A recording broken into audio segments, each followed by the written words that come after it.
Greetings and welcome to week 13 of our Convene class on the book of Genesis. We are nearing the end of the course, but we are dealing with Genesis chapters 28 through 33. In many ways, the heart of the Jacob story. And if I can say so, some of the best parts, the most interesting parts of the Jacob story. Some things I'd like to give you for you to give attention to.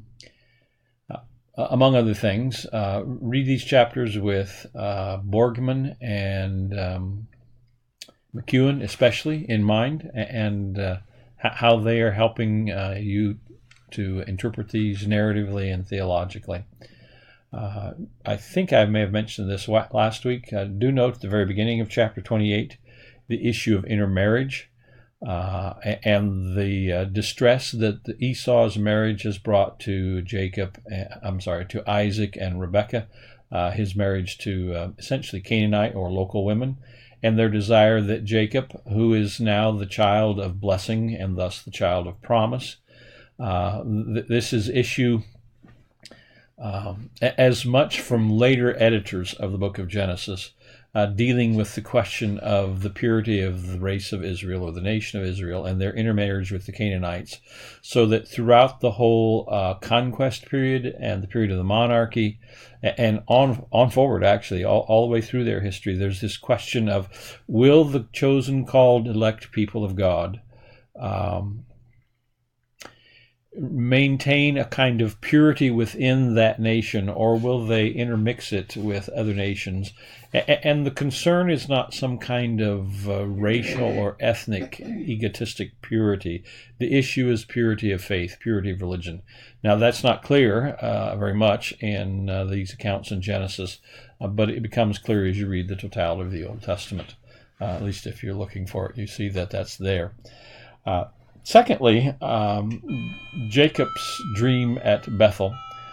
Do note the conversation that Jacob has in the night, in what he sees in the vision, and then the conversation he has with himself in the morning. The way in which he attempts to bargain with God and to make a deal. If you will do this and thus and thus and thus and so, then I'll let you be my God, so to speak.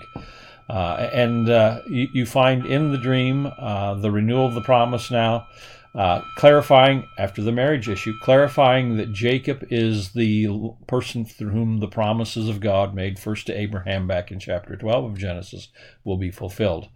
Notice again then as Jacob arrives in Padan Aram, the area of Haran, back to Laban's home, who would be his uncle, and the encounter with Rebekah at the well.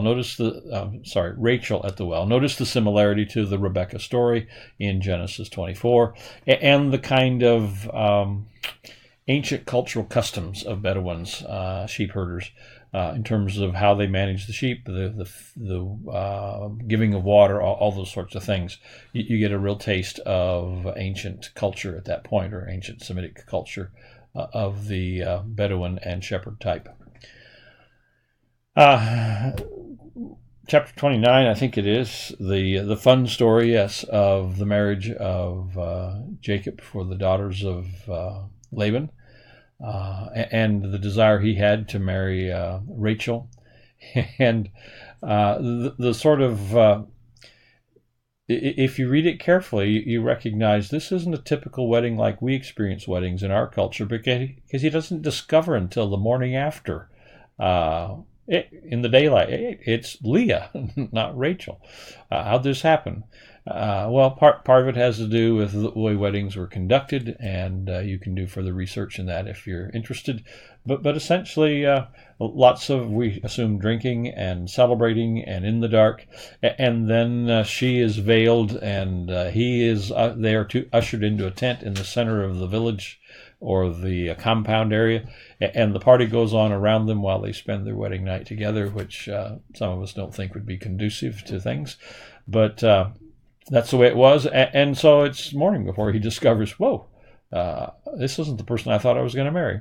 And the whole issue of bride price and dowry, those kinds of things, are all at work, being taken care of through the working it off of those prices. It is a sad reminder, too, that in that culture, women were viewed as commodities. They were a valuable, if you want to call it, working animal, working part of the father's house, and for the father to give up that worker to the husband's home needed compensation. And so, in a sense, the bride price is the buying and selling of a wife because of the transfer of the productivity of a worker from one household to another household. Notice also, if you can understand, which I never quite have, the whole issue of how Jacob increased his flock in selective breeding, and whether this is some kind of great wisdom and insight, or magic, or just the grace of God at work. I'm not sure. And whosever's explanation I read that think they surely understand it, I find myself, yeah, that's exactly what the text says. So, struggle with that a bit. And then the beginning of their return home. Just by way of clarification, if you aren't aware of this, the issue of the household gods that Laban is all upset about when he finally catches up to Jacob and his entourage. Whoever possesses the household gods inherits the property of the father when he dies. And so essentially Rachel was as conniving and sneaky as Jacob had been, or more so. She essentially stole the will, the living will, to all of her father's property and took it with her. And that's part of the reason for the concern. Lastly, give attention to Jacob wrestling with the stranger at night in the latter part of chapter 32. And how the changing of his name reflects a change of character that seems to take place out of this. Very significant story. You should know, if you are Nazarene, that,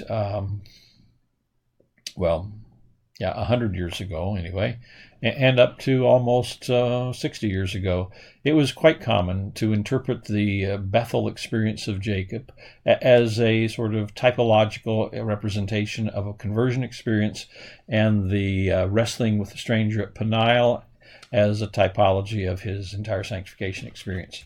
Most Nazarene Old Testament scholars wouldn't buy that anymore, but there is a transformation of character that seems to be at stake, and I think it's not a bad holiness text either to describe that God's doing in Jacob's life. And you get, I think, a pretty good explanation of this out of Borgman, though he doesn't bring any holiness theology to it. This is a great little section on Jacob, and so give attention to it, enjoy, and keep up the good work. Have a great week.